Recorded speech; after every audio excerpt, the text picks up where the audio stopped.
What's up, guys? How's it going, gents? What's How you up? doing, man? What's up? Everybody, Hollow Down Land. It's your boy Pat. Welcome back to the next episode of the Hollow Down Cigar Lounge.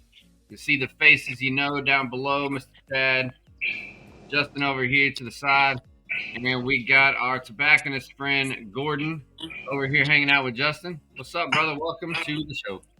Appreciate it. And like excited to do this podcast. That's for sure. Yeah, I'm we've been glad to talking have you. about it for a little bit. That's for sure.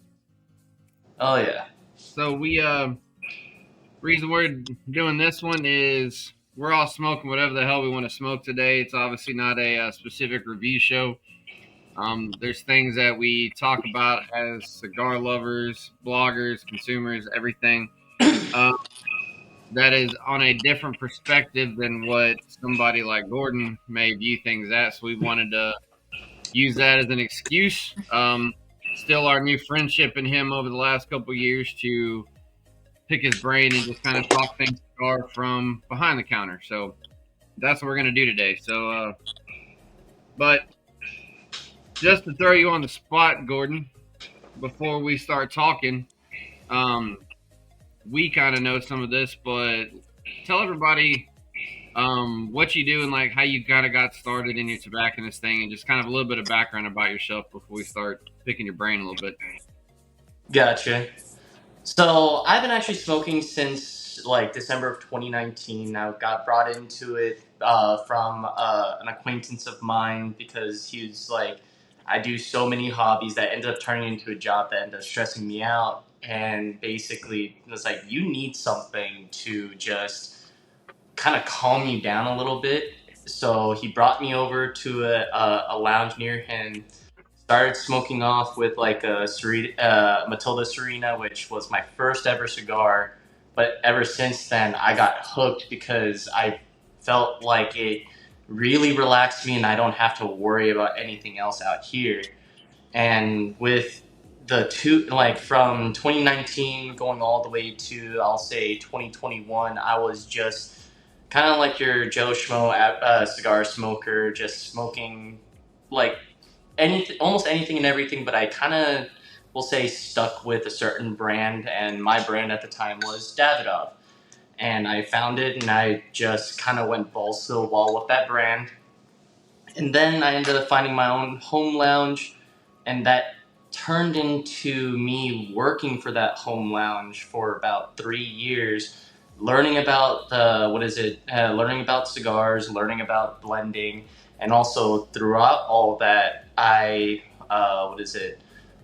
started like meeting up with reps, understanding the more inner workings of like the cigar industry, and then where I am now, I started working at a different lounge in like bigger space, more like more reps, and just being able to build a bigger, like a stronger relationship with these reps, and just understanding the inner workings better. Well, I'll say right off the bat, your first cigar smoking experience was a hell of a lot better than mine. So if you started with a Matilda, I started with an acid, so you got a much better starting point than I did. Um, but it's kind of cool to. I didn't realize you worked at the first your first home lounge. That's kind of a cool segue point for I guess you kind of getting into the environment a little bit, which is kind of a neat spin. You know, Yeah, like you didn't. It's not like you just put a job application online and said, "Well, here's the first new job." You at least kind of had some connection, at least, you know. oh yeah, and it's kind of funny because actually my first home lounge, the reason why I wanted to work there was actually to be a bartender, because I had a lot Huh. of like I have had quite a bit of bartending experience, and I wanted to work there at a higher level. But then it kind of curveball into me being a bar back and working as a well, for them was a humidor assistant, but Okay. we all know that's a tobacconist. So Right. that's kind of how it ended up being. And with that, I learned a lot about cigars, learning a lot about the culture and the industry as a whole. Well, we talk. Well, this is my term. I don't know if this is actually the appropriate separation between the two, but I say that there's a difference between a tobacconist and a tobacco clerk, and the best way I can explain that is, it doesn't matter if you're going into a small mom and pop brick and mortar or you're going into a major conglomerate store. You have somebody that may be trained just to run the register and sell the product, and you may have somebody that's actually trained to actually know the tobacco. So if I were to walk in and say, "Hey, shoot me a shot on a new smoke," and you ask me a question or two about my preferences, you can then know the tobacco enough to direct. Where you may have somebody at a different location that just runs a register because they're just running inventory, and there is a difference. So um, you having the background of your humidor assistant being the tobacconist, I guess was kind of a good start for you in learning the back end of tobacco while you're enjoying the hobby as we are, just enjoying to smoke it to begin with. Um, but what is your opinion, or I guess, and I know that different people may have a different perspective on this, but if one of us were to walk into the shop and say, "Hey, I'm looking for a new smoke," what do what do you recommend for the day? Where does your brain immediately go into how to start that conversation as a tobacconist? That's a good question. That is a very good question, because I will say when I first started was basically, oh, okay, I'll go with whatever I'm smoking that day, or I immediately go to like my top 5 sticks that I kind of created. Now it's more of, before I even like pick out a stick, I was like, ask them, what brands do you smoke?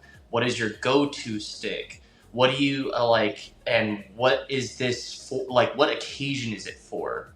Because I went from, like you said, a humidor attendant to a true tobacconist, where instead, I think I treat it more like, for example, like someone who's selling wine at a wine cellar versus someone versus a sommelier who's actually trying to create the experience with the wine, as I'm doing that with cigars, and I'm trying to create an experience that you'll actually enjoy, and then you'll always come back to that cigar, and you more than likely come back to my shop because you enjoyed the experience that I give you. I never put the correlation together with tobacco and the wine sommeliers until more recent past. But that's a really good connection because everybody thinks of wine connoisseurs and the tasting notes and the flavors and the everything that goes with it, and you kind of do the same thing.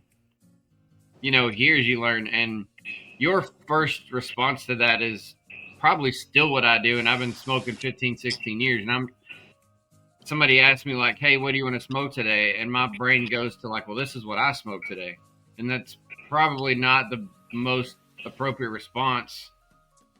So um, actually learning enough to respond to that question appropriately and guide them down. It's like if I walk in there to say something to you, you can be my personal little tour guide through the shop. It's like, and I don't mean tour guide isn't showing me around the layout. You can point to that from the counter. It's taking me through the tour of like, what am I into? The best question is, what are you going to be doing? We've had that realization on the show a few times. Like, you can have $100 unicorn, but you're going to be mowing the grass. Or you're going to be actually, sitting down with some friends, smoking and enjoying it. It can kind of take you down a good path of what direction to go. And if you have a good tobacconist, which is, kind of where, especially for Justin, getting the pleasure being over there closer to you and getting to see in person more, you have a tobacconist that you trust, you're going to keep going back to that person. So yes, there's a market for it as well, but you also get that professional friendship that in some cases, like here, can kind of turn into a standard friendship of learning somebody, trusting somebody, getting to know your interests, and I think it expands the brotherhood on top of just the retail side of it too. That's kind of exactly what happened with me and him. Is that you guys know that I've been in the cigar lifestyle for only a few years, and I would come in and say, "Man, I smoked this." I said, "What else would you recommend?" And then here comes Gordon. He would take me down to the actual cigar, be like, "You should try this, or maybe this," and then he'll go down a few more aisles and be like, "If you like this, then you'll definitely like this." And then he wouldn't just say the name, say the brand. He would say what's in it, what are the tasting notes, how's it smoke, give his personal opinion, give his business opinion on it as well. The guy's a well of knowledge, my personal opinion, and I've been very fortunate to have him next to me during this past 2 years for him to help me out, for him to say, avoid that or go all the way with this. And I know I've said it myself, Gordon, so you know directly. I've told Justin multiple times that I've been jealous because he had the ability to meet somebody like you when he first got going. Where, and I've said it multiple times, but like my first cigar was somebody else gave it to me for a buddy's birthday at the barracks. And then when I started playing around, I was limited to what we had at the base exchange, which was a whole bunch of acids, a bunch of swishers, and a couple brands that I can't tell you what they were anymore. So it took me several years on my own to start learning this other stuff. So having access to somebody that can kind of guide you down a little bit, Justin's way ahead of the curve um, than I ever was. So you made a comparison between tobacconist and sommelier. That's a really good comparison. But like with the sommeliers, Gord, do you have like a formal training that you go through to be a tobacconist? So I did, like I do, because so there is a certification online, and it's actually through uh, it's through a company called Tobacconist University. So Okay. they have a test and training online, and they also have like a textbook that you can go through and read it on your own.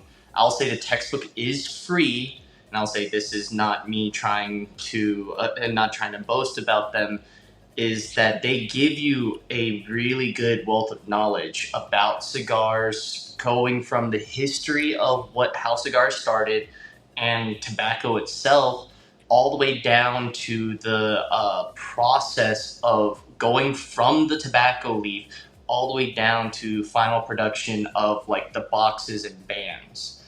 And I'll say with the book, it does go a little bit into stuff like pipes, cigarettes, humidors, cutters. Like it gives you a bunch of different. It gives you a bunch of information on what you need to know as a tobacconist. But I'll say this is also good for people who are trying to get into cigars. I'll say it's a little bit of an information overload for newer smokers, but it's like if you're very curious about it and you really want to know, that's where I highly recommend it, because that's actually how I got my certification, which is called a CRT, or Certified Retail Tobacconist.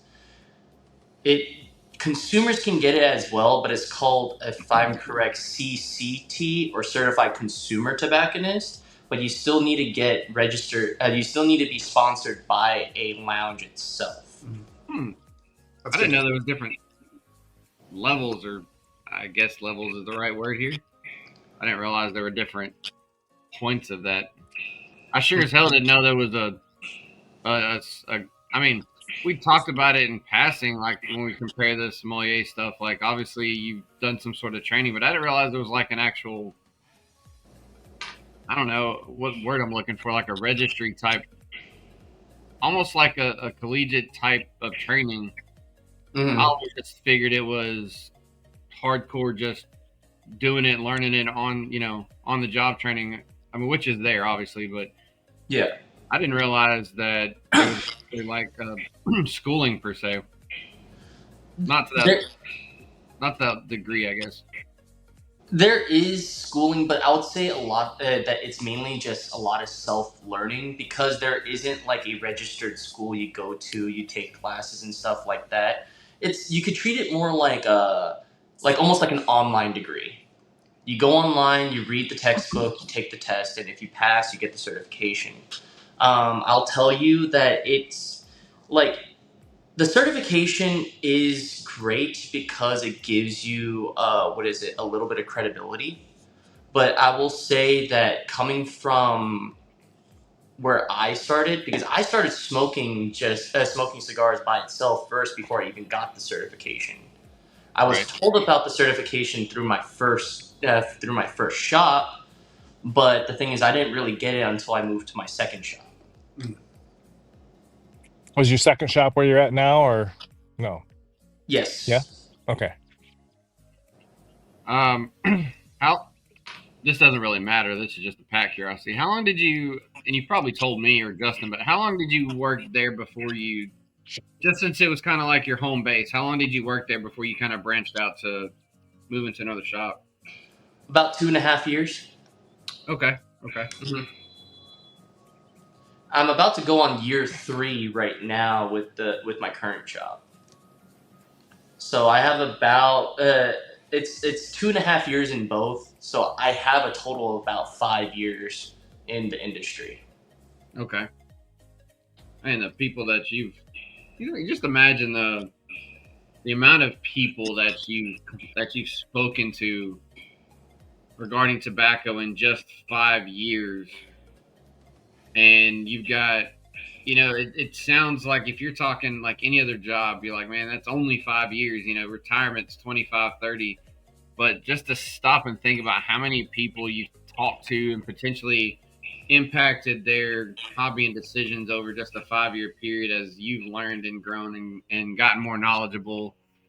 That's an insane thing to stop and think about, is the impact that you can have on people like us who do it for, just personal enjoyment or a hobby or whatever. It's a lot of influence that, you can have in the right way.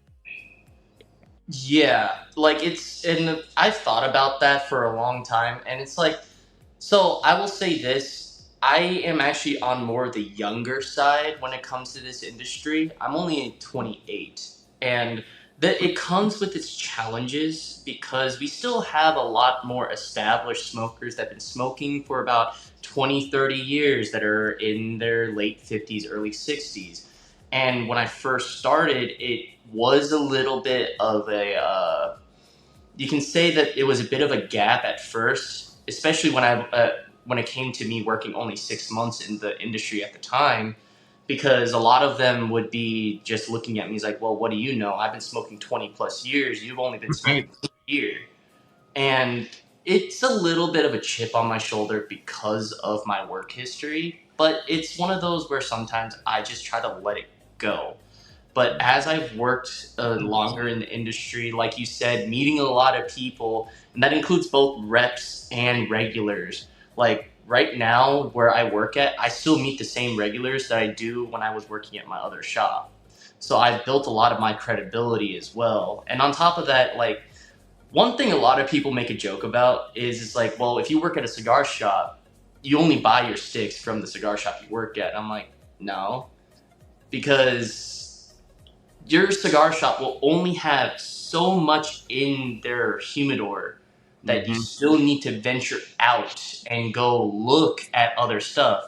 So I would go from like one shop that's maybe 5 miles away from the shop I work at now, or like back then, and then I would go about 30, 40 minutes to another shop just to see what they have. And what's funny is where Justin and I live in right now, where Justin and I live is that like the cultures are different.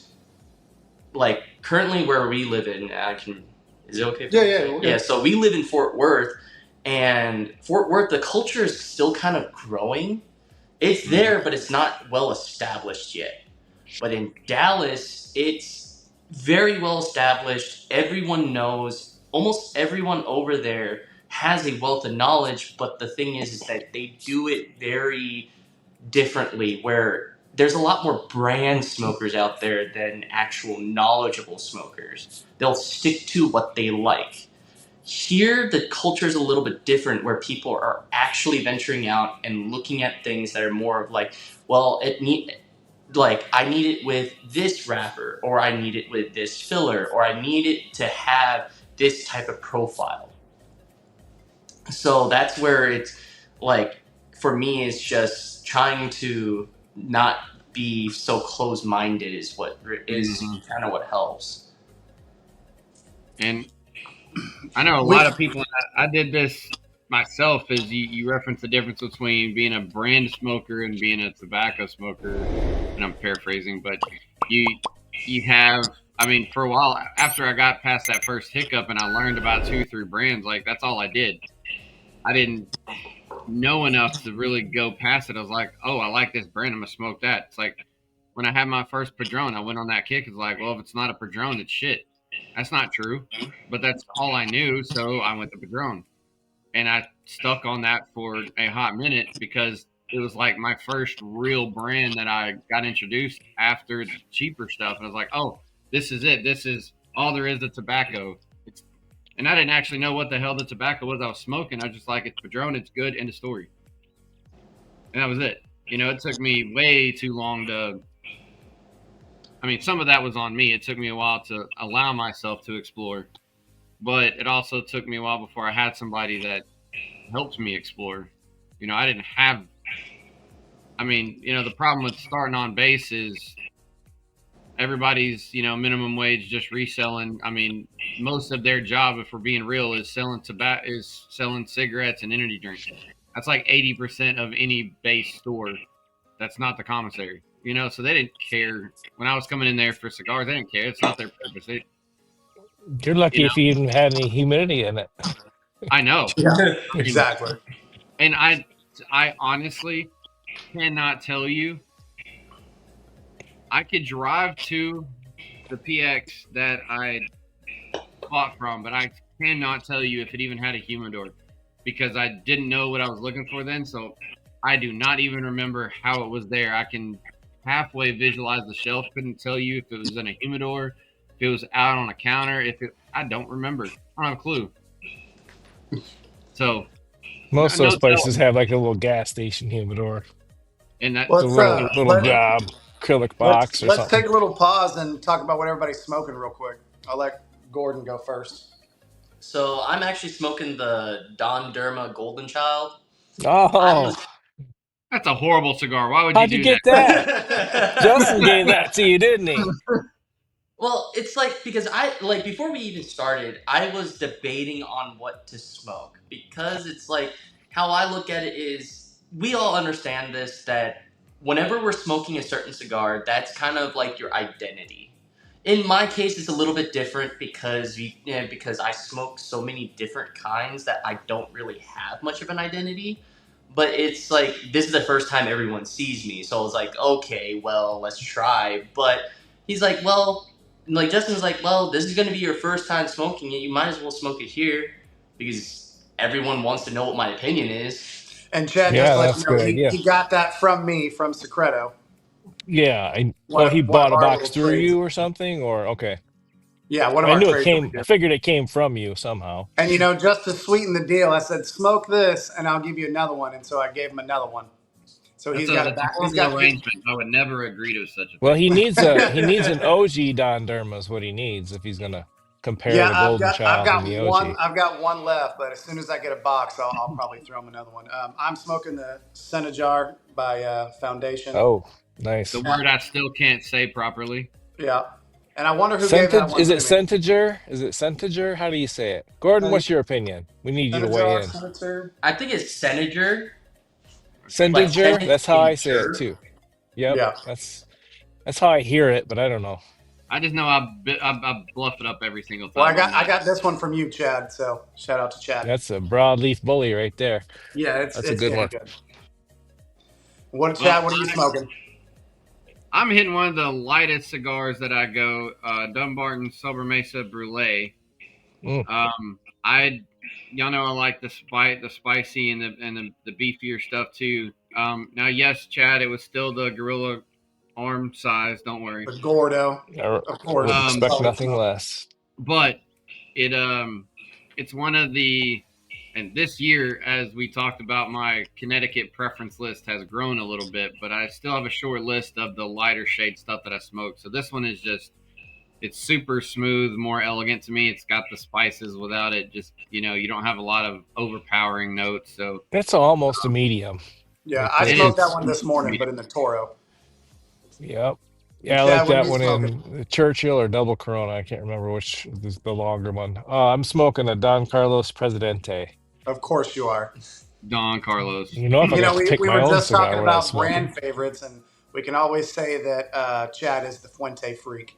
I Yep. do have a favorite, but I like all If it's not cigars. Fuente, it's Aventura. But If it's not Yeah, Aventura, but we also know that Dunbarton. specifically within Warped. Fuente, it's going to go Warped, yeah. heavy to Don Carlos inside that brand too. So I'm curious to what do you think of that? It's actually really good. I would say it started off it had a little bit of spice up front, but now it's like really becoming smooth. Has a little bit of it's kind of like a buttery smoothness, but it also has a little bit of like sweetness to it that I'm trying to like describe. But I really like it. Now I know you always say that you get the burnt popcorn on the retro, but that one's specifically designed to retro. What do you think? So it's funny because the thing is, I get it's burnt peanuts, but I burnt got peanuts, a little sorry. bit of what is Interesting. a different nose on it. But it's just like I couldn't think of like what it is, and I was like, oh, this has a very different retro than It's what very I'm unique. used to. Yeah, for sure. You need to Yeah. get him an OG so he can experience the Cremora retro hail. I won't say Like Coffee Mate. yeah. Actually, I've given him a Don Derma before. Now that I think about it, he's Oh, got have you? on it, but What's up, Chris? Thanks for joining the show. Hope you're hanging out with us. Yeah, there's a difference, and I know Chad can probably speak to this even better. There's a difference in the retro experiences between those two cigars. 100%. The Golden Child is much stronger. Yeah, much more lot more pepper. Yep. And then the OG has more of that ice cream retro hail where you almost get. I think it tastes like. You ever put Coffee Mate on your tongue, the powdered kind? I've never done I don't that. say I've actually put it on my tongue, but Gordon, I've had it. well, I've had it. Okay, well, if you get some that's not like stirred up in the liquid, and you happen to bite into it, that taste. That's what the retro for me is like. It's almost like a dehydrated ice cream or some kind of that's milk a better powder. yeah. I don't know. It's a strange retro, but it's super nice. That's one of my favorite Dunbarton cigars for sure. Without a doubt. And I do retro, but obviously I don't retro as much as either one of you two. And I really enjoy the retro on the OG. The Golden Child I'll smoke all day long, and sometimes I won't even retro because there's so much on the palate you don't have to, I'll say I'm a little this more careful with that one for sure. Yeah. Like this What's one's that, been sitting Gordon? in my humidor. This one's been sitting in my humidor for a while, so it's very light and creamy to me. Mm-hmm. So since last April, since the release, I brought it to him as soon as I got it. Yeah, I mean it's still creamy. So I don't 6 mean months. to say that. I don't mean to say that it's not still smooth. It just seems like to me, if I'm comparing one to the other, it's got a little bit more body, more profile to it in the flavor. Oh, and it's 100% stronger. There's no doubt. Yeah. When you smoke regular Don Derma, it's more like smoking medium, maybe medium, not even medium plus, just medium. Just medium, yeah. Your mom commented on the Coffee Mate on your tongue is hilarious. I'm glad somebody else is making fun of Chad. It's not just us. That's James's mom. Apparently, I'm the only person that's ever just thrown some in their mouth because. No, that's I'm like just messing coffee with you. I've drinkers made a cup of coffee and then downed it and got some powder on it for sure. I know I have, yeah. Yeah. I've never really any of the powder instant coffees, any of that. I've never really messed with, and I drink coffee all the time, but I've never. I guess that's the coffee drinkers version of an Ironhead's pre-workout dry scoop. You know, just Yeah. just going Just for it. cock one back. Well, you said you drink black coffee now, Pat, right? Most of the I time. do. So The if I'm not drinking black coffee, it is either like a standard cafe latte or cafe au lait where it's got just enough milk and sugar in it. But I don't do the flavored stuff almost never. Every once in a blue moon, I'll catch a vanilla something or hazelnut something, but it's probably 95% straight black or just as simple as I can make it because I do like the flavor of the coffee bean itself. So So I got to tell you a story, Gordon. The first time I ever saw a picture of you, I didn't even know who you were. Justin was, I don't know, he knocked off work that day and he was smoking cigars at CI, and I got a picture of this crazy guy holding this giant cigar.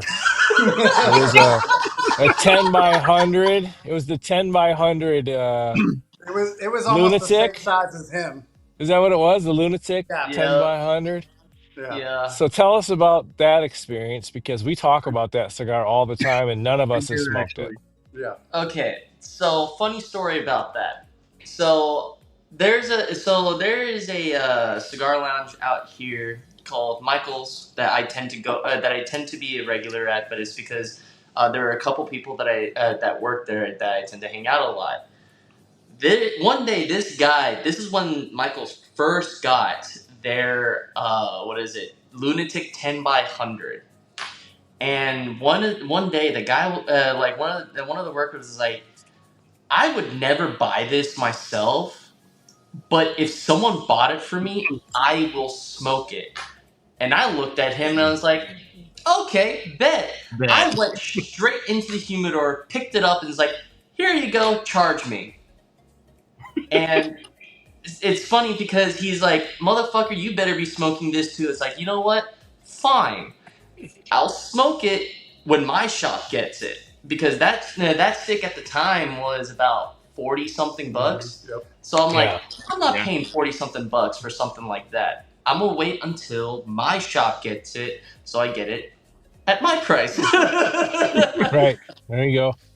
And the dreaded day came when the cigar came into our shop, and I was like, shit. Damn it. Okay. Fuck. Okay, it came in, and I was like, well, I'm a man of my words, so I bought it, waited until it was the right time, and I smoked it on the weekend, like when I was working. To give you an idea, I was working at night, and my shift started at 4. So I started smoking it around 4:30. I made sure to eat a giant lunch before this because I was not stopping. Okay. And I smoked it all the way till 10:38, I think. So So it took 6 me hours. yes, it took me 6 hours to finish that. Wow. We've often discussed how long it would take because I've had the 6x60. I have one of the 7x70s, and I have not ventured past that because I've always wondered what that smoking time gap is going all the way to the 100. So I've always wondered how that's insane. 6 hours. Wow. Oh yeah, the one thing is like to give you an idea, I didn't even take a lunch break. I literally just smoked this all the way through. I took it like a champ. I would say I was sore after, no Right. pun intended. But yeah, I was green in the face for at least a good 10 minutes because it was there was at one point because so that 10 by 100, the tip of that cigar is big enough to take a 10 millimeter punch. Oh So gosh. Okay. so I just punched it. It was actually pretty tight, so basically I took a draw tool and just started taking stuff out. One, it opened it up real quickly. Two, it tasted like shit. It did? It was not good. No. Like I Okay. regretted opening it up. Like I was like, "Oh, Lord, this tastes terrible. I think he's saying because he opened it up so much, it tasted like shit. Yeah. Yeah. So I was thinking, and you kind of led into this. If very frequently any one of us can smoke, 3, 4, 5, 6 cigars, in a day or back to back, but most of the time we are changing what cigar we're smoking. Every once in a blue moon we might piggyback, but a lot of times we'll all grab different stuff, so we're getting different profiles, different notes. When you're smoking the same cigar for that long, are you still able to really, like, at the end of the cigar, good or bad, were you able to still pull those notes out, or did your palate kind of get desensitized to it by the end of it? So with the cigar like that, I'll be honest with you, I wasn't even paying attention to it. Like, it tasted like tobacco all the way through until I opened it up. It tasted like when tobacco gets soaked in water and you let it sit in there for a little bit. Yeah. That's how it tasted. And that's why I said it tasted horrible. Musty Yeah. or something. Yeah. And bitter. That's so And good. I was like, I shouldn't have opened this up. Like, I should have just left it. Like, I should have left it as it is, and I should have just continued smoking it. I will say, though, it did make it smoke faster because there was more airflow through it. Right. But it was not worth the torture of it tasting horrible. Yeah, I think I remember asking you. I was like, "How did it taste?" You were like, "It didn't change. It stayed the same. Mm-hmm. It wasn't any." So you're at 6.5 hours opening it up. I wonder what that difference would have even been if you let it just combust naturally. I could have even. So the 12 by 120 is going to be out next month. Are you going to Holy smoke Jesus! that? I didn't see Oh that. my god, dude! No, I just made that that. was a thing. I just made that we up. didn't know that was a thing. I just made that up.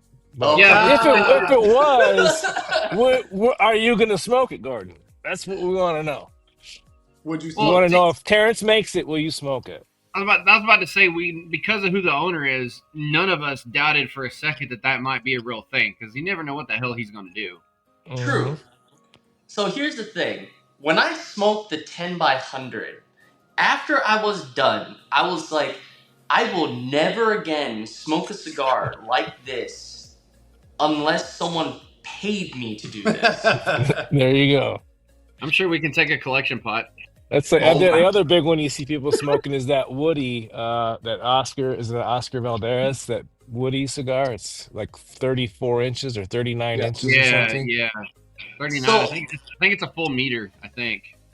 So fun. I want to smoke that one because I like Oscar Valdez. Yeah. I love his sticks. And I'm just really curious about it. But there's no one here in Texas that I know that sells them. Yeah. What is the biggest ring gauge of that cigar? Like, does it taper? Is it all one ring gauge? I think it's all one ring gauge. I feel like it's I think all it's one all ring one gauge, ring isn't gauge. it? And what is Yeah. it? Like a 60 or like a 70 or something?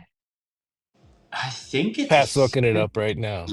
I'm trying to remember without having to look it up, Oh, because I should know this one because I've almost gotten it a few times. I feel like I think it's a 70 because it needs to have a big enough ring gauge to be able to Smoke keep and that breathe. length. Yeah. yeah. It wouldn't be And big enough around to hold itself up. At Imagine doing a Lancero that 3 long. feet. Right. Might be like a 70 plus. So funny it's an enough, 80. It's a 20. It's only. God, I thought it was longer than that. It is. He said, Hold on. There's 2 variants now. Oh, I knew that. So it's the original was a 21 by 80, but there's now a 21 by 100. The newer one is 21 by 100, but it was 80. If I'm looking at it correctly. "Jeez." I thought it was longer than that. I mean, granted, it's still a stupid, almost 2-foot cigar, but still. I'll say 20 that one is definitely something I'm willing to smoke because at least like it's an experience with that one. Lunatics, in my all honest opinion, is just for the sake of smoking it. Aesthetics. Yeah, aesthetics. Because it is a torpedo. I'll say it literally looks like like a horse dick. Yeah. Just lay that thing on you. Bam! Exactly. Only on the hollow down. Exactly. But you would smoke that even though it's a what did he say? 100 by 21 21 by 100 or 80. So think about how long or yours 80. took, and you doubled the length of it. It's going to take you 10 hours to smoke. Yeah, Yeah. but Ooh, I would be willing to tackle the 80, not the 100. yeah, the Because 80's got to isn't burn a there one lot guy that faster. smoked the whatever it was for like 3 hours? Didn't it take him 3 hours or something short amount of time? The guy that always smokes them. Chad, you talked about this Smoked guy. Uh, smoked what? Leaf lunatic? Yeah, he always smokes the what's it called, the Titan, or what's it called, the big giant lunatic, the 10 Yeah, by it's called 100. yeah, it's called the lunatic, isn't it? Yeah, there's one guy that smokes a bunch of them all the time, and there's one guy smoked it in like 3 hours or something like that. Some Yeah, crazy amount of time.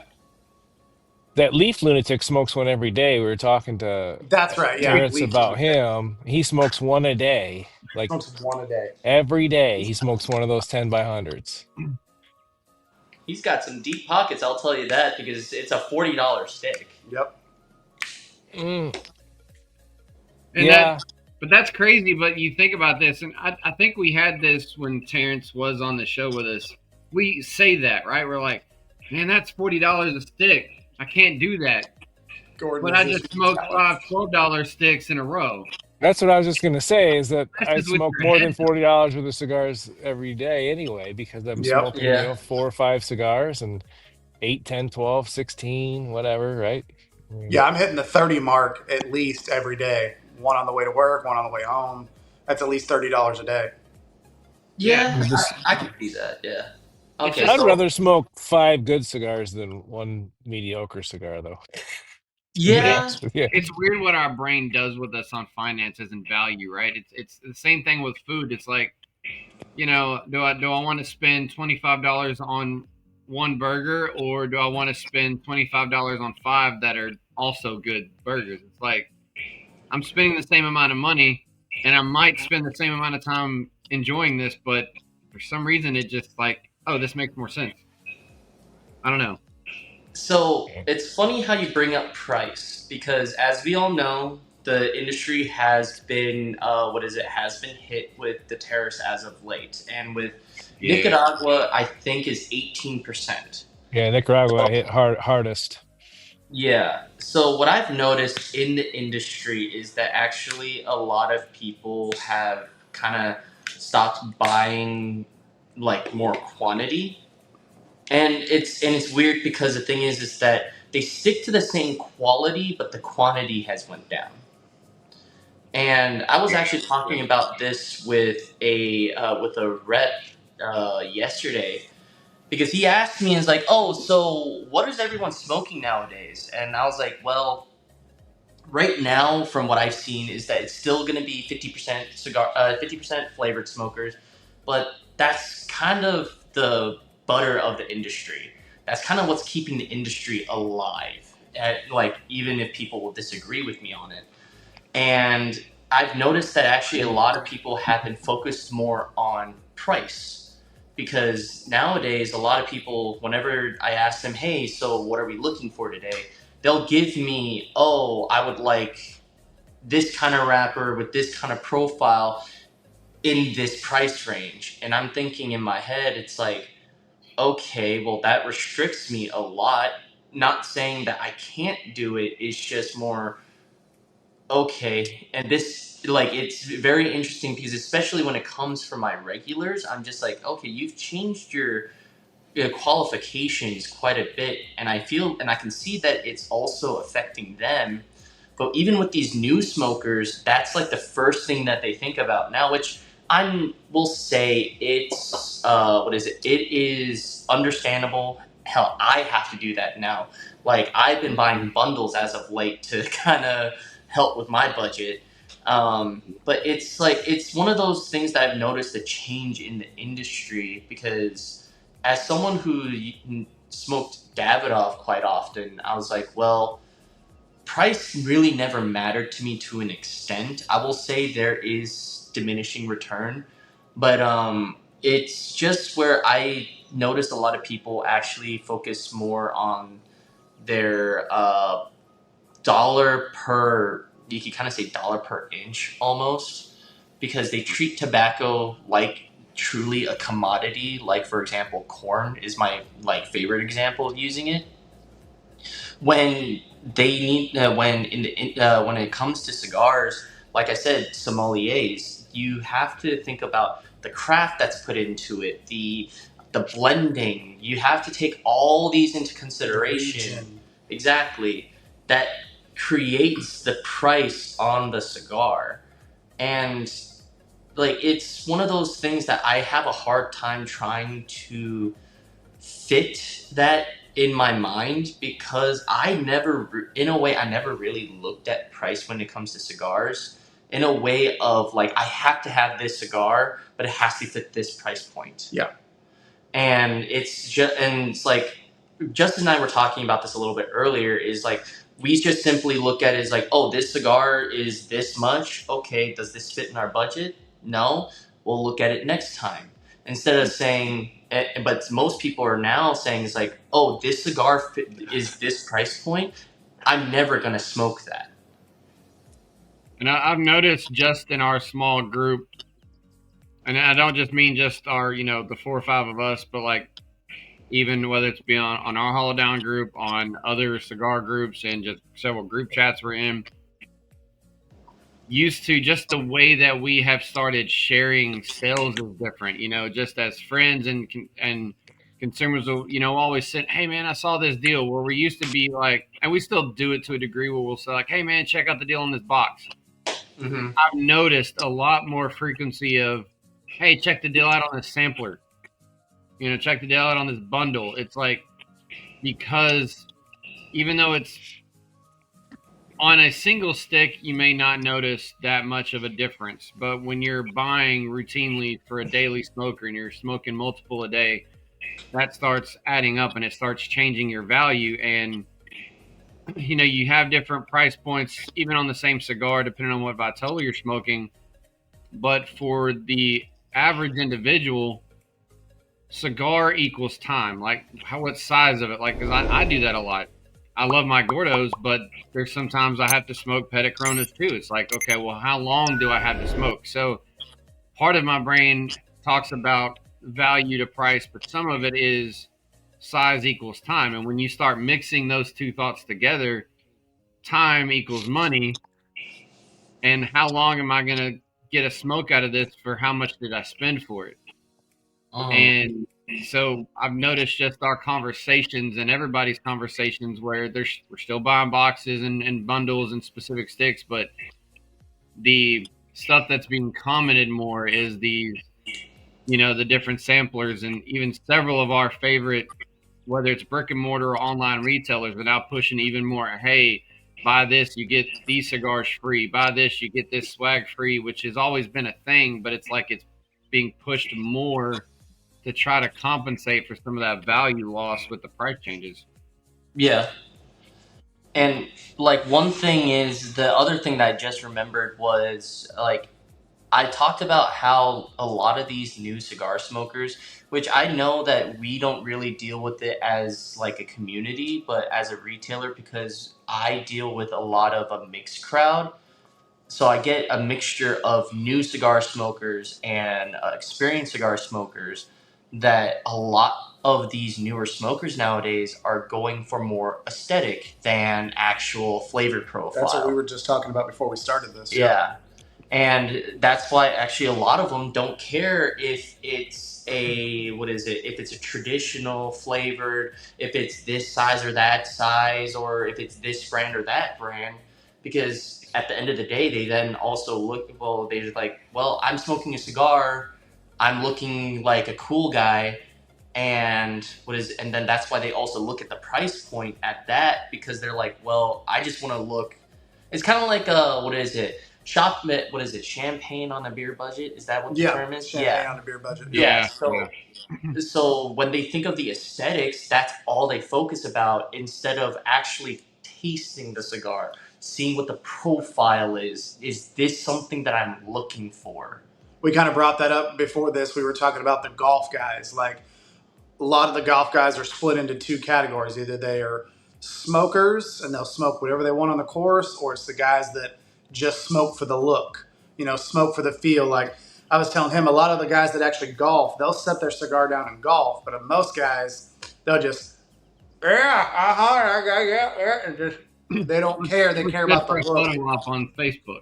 Yeah, it's more about like beating your chest, saying I smoked a cigar with the boys playing golf. Then you have the guys that actually care about it and they'll set it down and actually take their swing. But Chad can probably speak to that. Chad plays. I was about to say we've had similar discussions with Chad. It's like how he smokes, what he smokes, when he smokes, and he golfs more than the rest of our group combined, probably even when he doesn't have time for it. So it's just that's how we got on the conversation with the stogie sleeve, was that he actually stogie sleeve, yeah. He'll actually keep the cigar so he can come back and enjoy it, But that's those also, things are a game changer, man. They've changed golf for me. When and Gordon, you talk about aesthetics, my brain immediately went to championship football, whether it's college or NFL. After every game, what do we always see all over these cigar groups? Hey man, what's he smoking? Yep. Do you really care, or is it because you want to look like Joe Burrow tomorrow? Exactly. Well, that's why all these companies have started to fight for the exclusive rights for each one of these stadiums and stuff. Like I know Bocock Brothers got one for LSU, and there's different brands fighting for these college rights to make these cigars now too. And like the LSU one, I've heard completely mixed reviews, and I haven't smoked any of them because I see people like, man, this is a great cigar. And then there's other people that all they talk about is, man, this thing looks cool, but how does it smoke? Like, I don't think, some people don't care. It's got LSU stuff on it. It's got a sponsorship. I'm going to smoke it. And that's all they need, And it's funny how you bring that up, because actually, so this advice that I usually give to a lot of newer smokers that are trying to branch out kind of goes against what you're talking about. Because I always tell people, hey, if you don't know what to smoke and you don't know what you're looking for, look at the band. Does it speak to you? Okay, pick it up. Because the thing is, you don't know what you're going to smoke anyway, so why don't you just go pick it up based off the band? Because then you may never know. You might like that cigar, or if it's complete crap, you'll just never pick it up again. I think we talked about this with Terrence, is that people shop with their eyes first. And so if the band sticks out to them, they're going to go to that right away. I mean, we all like a sexy band. For sure. There's no doubt about it. So we see that sexy band and we're drawn to it. I mean, it's easy to say now, 16 years down the line, for me to have this conversation and be like, hey, I like this spice, or I like this baking note, or I like this. Did I know that before I smoked my first cigar? Hell no.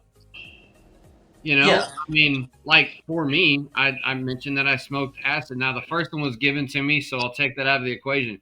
You want to know why the next several I kept going back to acid? Because they had a fucking motorcycle on the logo. That motorcycle was cool. I remember when that came out, man. I was like, man, it looks cool as shit. And that's all 1999, 98, like that. All I cared about. So, I mean, it does play a part, and it's also why on rating systems, appearance is part of it. And appearance doesn't only talk about the tobacco. I mean, shit, we talk about the bands all the time, whether they're good, bad, do they look good, do they come off good? I mean, yeah, we're talking about notes, but I mean, that's a good thing to bring up. I mean, appearance and aesthetics is a selling point, and I mean, this cigar may look like, okay, this cigar is it's a little too mild. I might not like that. But man, it's a cool ass band. Let me try. Holy shit, that's awesome. I mean, you don't know. You just gotta. We can talk all day long, but you're right. Sometimes you just gotta try it and see if you like it or not. So it's kind of funny how you bring that up. Like, oh, what is it? It might be too mild or something like that, because it reminds me of basically how I treat new cigar smokers whenever they come in. Like, oh, I don't know what to smoke. This is my first cigar. Where should I be? Like, I'm a little bit more forgiving where I am now versus where I was back then in the industry. But like, so as you know, I am mainly a Davidoff smoker, but the thing is, like, I do smoke other sticks. Mm-hmm. So what I used to do back in the day was, oh, we have a new smoker. Okay, cool. Let me bring you to Davidoff.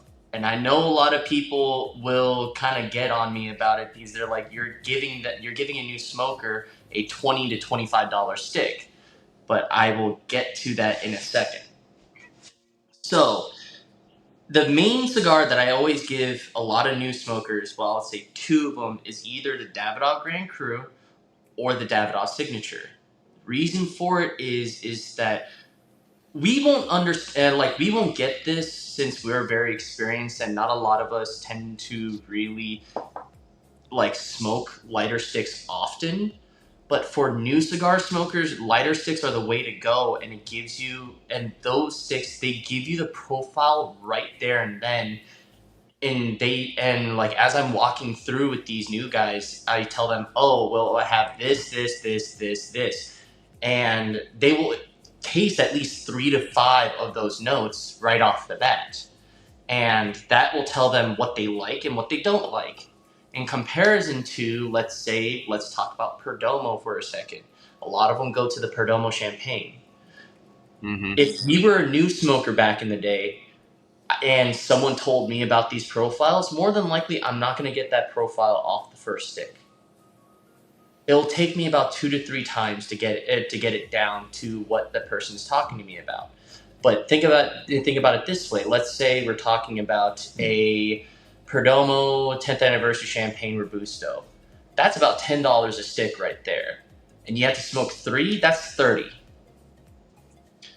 I give you a Davidoff Grand Cru Robusto, that's $27, and you get your profile right there and then.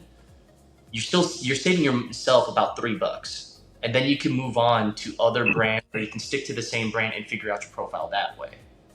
So I still talk about it in an economical standpoint because of the fact that my number one thing I always tell them is, if you like the brand, awesome, but you don't have to stay here. Like, my way of teaching them is starting from the top going down, because it's easier to refine a profile like when they have no profile to start with. Yeah. See that? That makes sense. Yep. Mm-hmm. And we wanted to talk about a tobacconist mindset. That right there was one hell of an explanation, because, I mean, we just had the whole value conversation, and you're explaining why your value may be more spent here versus here, even for a new smoker. And I actually personally relate to the two that you picked with Davidoff, because when I first, a few years ago, started trying Davidoff stuff, the Signature was the first one I smoked. I picked up several notes. I remember enjoying it then. Mm-hmm. And the Grand Cru is the one that kind of, I started out of the Davidoff line, started kind of experimenting other stuff, and I went down the rabbit hole, smoked them all.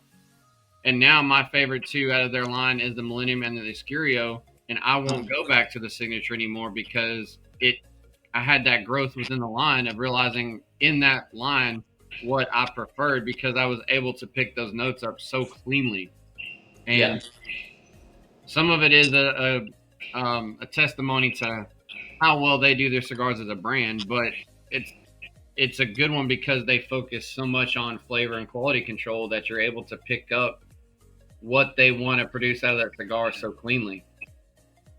So having, from the tobacconist mind that you have, being able to understand that and recommend it in the way that you literally just explained is phenomenal to somebody that, especially if you've never smoked those cigars and you have no idea where you want to land. it gives you a direction and which a taxiway to kind of point to get started. Exactly. And I can even use this in a different point as well, because Pat, you mentioned that you smoked Padron for a long time, right? Mm-hmm. So let's say, for example, you were an all-time Padron smoker. You didn't smoke anything else, like you said. You, if it wasn't Padron, it's crap. Yeah, got And stuck on. then let's say you never had experience with Davidoff. Okay, most people, what they do is like, oh well, here's Davidoff, let's try it. But they pick the white label line because, well, which makes sense. That's Have what a feel. Davidoff was known for, right? Yep. Yep. But a lot of people are like, oh, it's too light, doesn't fit. What is it? It's too light for me, so they just write off Davidoff as it's complete crap. It's just like it's a money grab, and that's it. Mm-hmm. Here's the problem: most people, when they go to Davidoff, they pick it based off what the brand is about. They don't pick it based off what their profile is. That is the most common mistake that people make, not just with Davidoff, but with a lot of other brands out there too.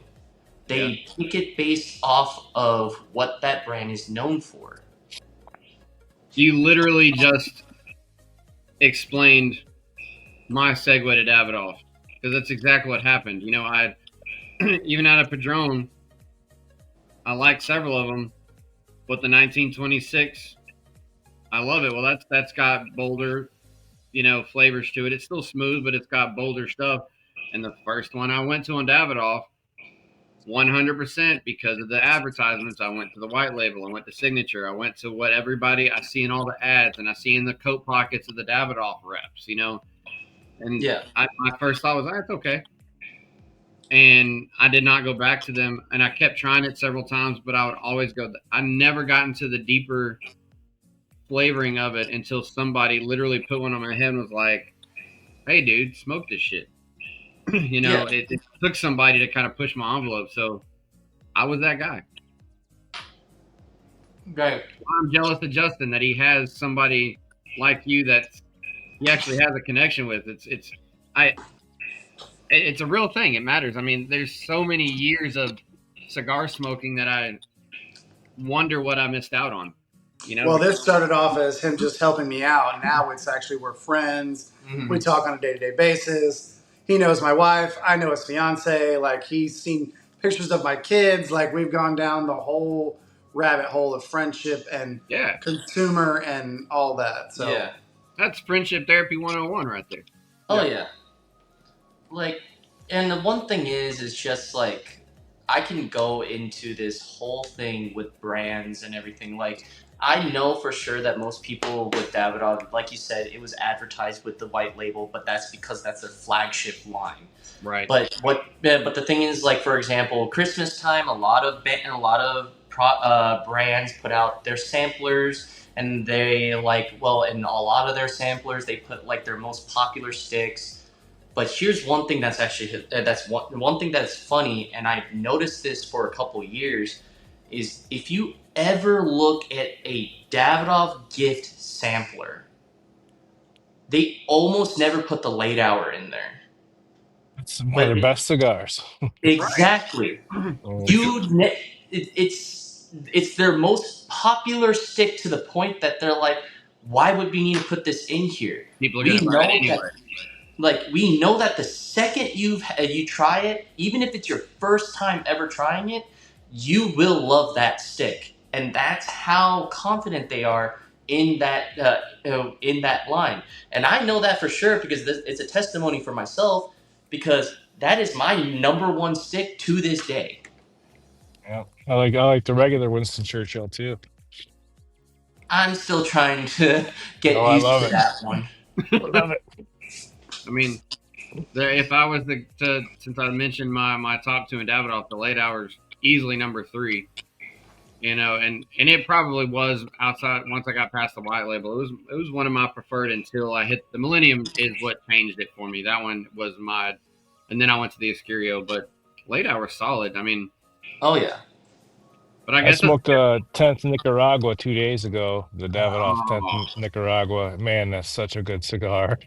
I still got myself at think a little, just a little bit less than a box right now, and it's such a good smoke. I I love that picked stick. 6 up from a guy the other day who had them on the resale market, and I'm glad I snatched them up because you can't get them anymore. Oh They're yeah, gone everywhere. Right. yeah. Yeah, it's good stick. Stellar, But yeah, it's but just like, pricey. but it with this, like with this industry, it's like how I look at it is, it's like there's this one thing that I've heard from someone a long time ago that they went to a what is it? They were taking a theater class, and this one professor said, "Okay, class, this is where your wonder when it comes to what is it? When it comes to the movie industry is going to die." And it's mainly because of the fact that you're going to learn the inner workings and behind the scenes of that industry. In Yeah. my in my opinion, yes, a part of me kind of died as a consumer because I see the inner workings. I see the behind the scenes. I look at it from the other perspective. Yeah, different And glasses. Yep. exactly. And it kind of takes a little bit of the fun out of it, but that's why, like, from the 5 years I've worked in this industry, I've learned to find new fun in it, which is trying to recommend new sticks, make new friends, talk about stories behind certain sticks that I've had. That it will, in a way, yes, it's a selling point to a cigar, which at the end of the day, I am a salesman. I am not a cigar smoker, first and foremost. Right. Yeah. Right. But those memories, Justin, I'm gonna put you on the spot, and hopefully you can still do this. Beach and Destin, what are you smoking? Ooh. I mean, I'm going to go with the Maduro or Connecticut broadleaf, one of the darker cigar. I mean, that's what I've always smoked on the beach. Right. And you tell us that every time you're talking about a beach trip, and even if you haven't told us what you're going to smoke, we have an idea of kind of what type you're going to smoke because you have this thought in your brain of what you're going to smoke. I smoke singles and samplers all over the place because I like doing different stuff. But if Yep. I go on the cruise ship, I'm bringing my bolder, spicier cigars Yep. because to me, when I'm on the water, the relaxation mixed with the profile hit in my brain does something for me. So there's a connection with an experience and memories based on these different cigars at different times. So just, and I've never asked Chad, but I'm sure when he goes on the golf course, since we mentioned he's probably got a certain select, maybe Don Carlos for all I know. He may, he's probably got ones that he probably pings to because you kind of get these personal memories and I it probably smoke more Connecticut's and medium body smokes on the golf course because I don't want to have to pay attention to them. That's fair. And yeah, that's a Because good point. you know what I mean? Yeah, Because I just want to smoke a cigar at that point. It's not something I'm really trying to. I'm doing it out of necessity, Right. yeah, partially, right? So, so I'll smoke a Connecticut, like a Hoya or something like that, that I know what it tastes like. I've smoked a million of them, and I don't have to pay attention to it to keep up. And I'd that say, and if since we mentioned Davidoff, and I know we'll start wrapping up here in a minute, but if you're talking about Davidoff, and we talked about quality control, not yes, this is a Davidoff specific thing, but if you're a new smoker and you want to see kind of what Gordon is talking about in his training from where it starts to where it ends, I think Davidoff has one of the best movie length documentaries on the planet about how this process works. I think it's called From Seed to Smoke, if I got my head right. It's an hour and a half long, so it's just like watching a movie, but it will walk you through everything from literally them planting the seed down to them being in boxes. And it's cool to kind of see how the progress of the process goes and how it works. And it's if you're cigar nerdy, I think it's a fun one to watch. oh yeah, It's like super good. it's just. I've been thinking about what you're talking about with like your beach smoke or like your golf smoke in this sense. I was like, it's so hard for me to figure out, which I would say this is another thing that kind of died with me when it came to becoming a retail seller when it comes to cigars. It's because one thing I was talking with Justin is like I don't know what I didn't know what to smoke on this on this show. It's like it's this dilemma of always trying to figure out, well, what have you smoked? What haven't you tried? Are you ready to have the mindset to smoke this cigar at this moment? Yeah. And it's so hard to figure out because it's like that's where the fun was kind of taken away too. But it's because it's just like there nowadays I look at, oh, what are the cigars that everyone's talking about right now? Okay, Mm-hmm. cool. So they talk. Let's say, for example, the My Father Blue. A lot of people have been talking about that. I just one day ended up picking it up, smoking it, and I didn't even do like in a way a proper review for myself. But and the thing is that I didn't even have time to do a proper review because I was just like, I just need to know this now, and so I know how to sell this to a customer or find an alternative to it if we don't have it. Right. Which that's the sucky part. I'll be honest, that was the one cigar I was looking for when I came here today. I was like, man, I want to try one of those My Father Blues, and you guys didn't have it. I was like, well, guess I'm smoking the Judge. And, your thought process is on point. There's, kind of two things here. Is one, what do you smoke today, right? Yeah. If you go back and watch our show with Ronnie from Secreto, Mm-hmm. dude knows tobacco, blindfolded, deaf, mute, right? I mean, and we were, we smoked things that he had. He brought, what was it, 5 or 6 sticks because we're smoking, he's talking, and then he has to stop and be like, how do you guys decide what to smoke on this show? And he's going through cigars, and he's like, I'm going to smoke this one. And at the last minute, he's like, nah, fuck it, I'm smoking this. I mean, and it's crazy what goes through your brain when you're trying to, whether you're doing a show, whether you're at the lounge with somebody, you're at the beach, whatever. It's like the thought process that goes in your mind of what to smoke is a phenomenon in its own light. Yeah. It's, I don't know, our brains do some weird things, and some of it's connection based, some of it is neutral based, whatever. Yeah. You never really know what you're going to do it until you just pick it up and do it, and either you like the moment, you don't. Your journey grows, and you go into the next thing. You remember that the next time. Yeah. I mean, it's kind of the fun behind it, and it's actually by design. If you notice, when we do our review shows, we don't just do the new thing. In fact, we rarely do the new thing. There's people out there doing these cigars from the stuff that got put out last week, and we've done a couple, but we've got a bag of stuff set aside to do on the show. Some of it's modern stuff, some of it's from years ago, to recycle stuff and get honest opinions. Yeah. And some of that, sometimes we have a reason for why we're doing this cigar on this show, and sometimes we're literally like, screw it, let's just pull this one.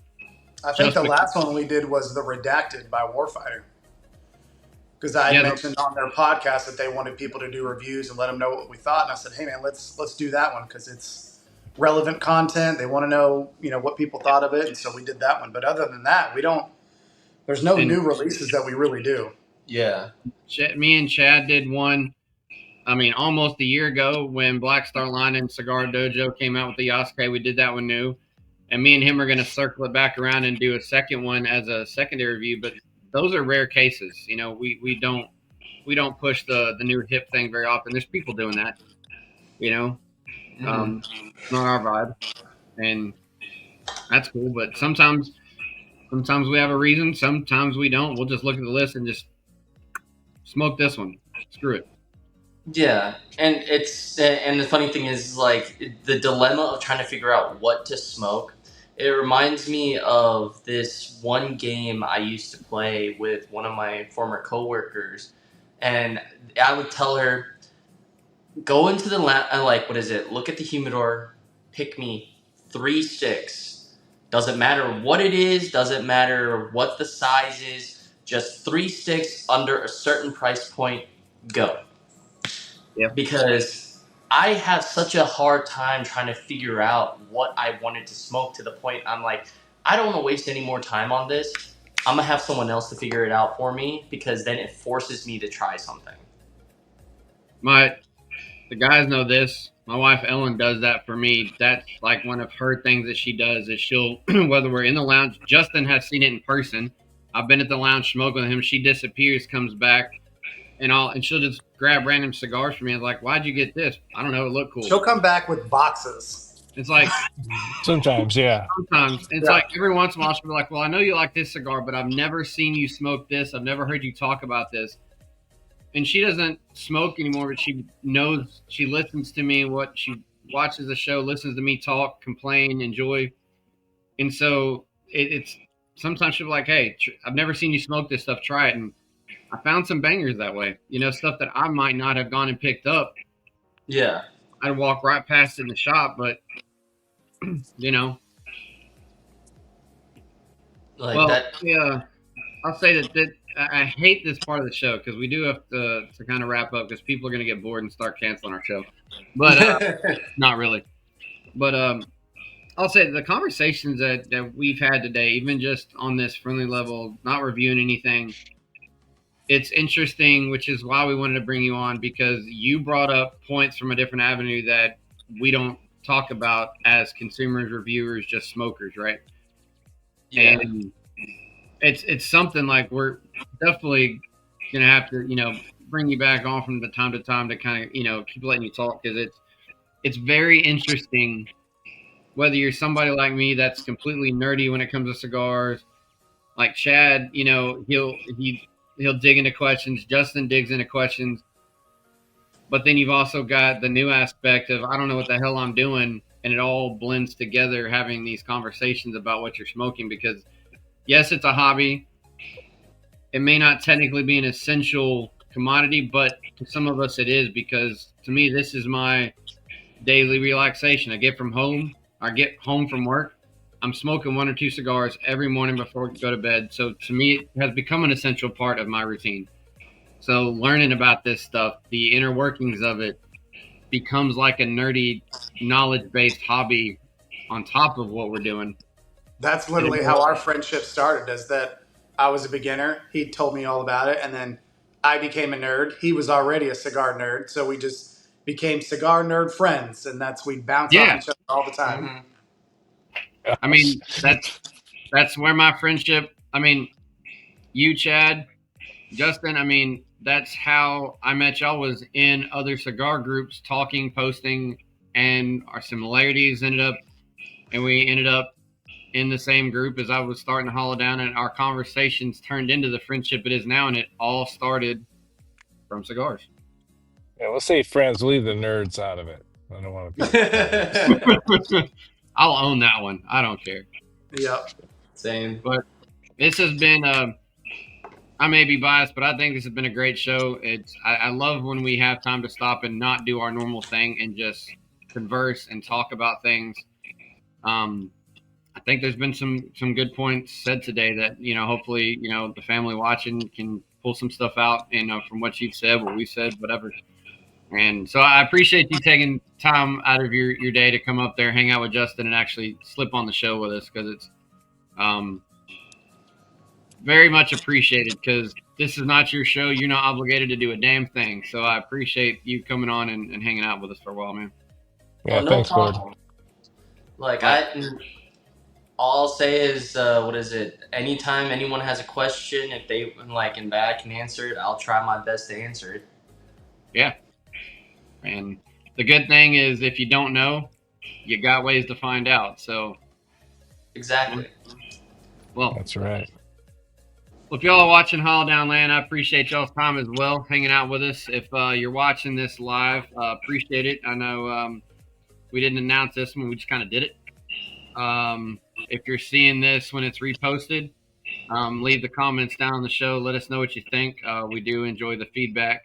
Chad has told me to stop saying feel free to send hate mail as well, but I say send whatever you want. We'll respond to it. No hate mail. No hate mail. But thanks, guys, for another good show. And everybody watching, y'all know the drill. Till next time, stay safe and hollow down. Bye, everybody. See ya.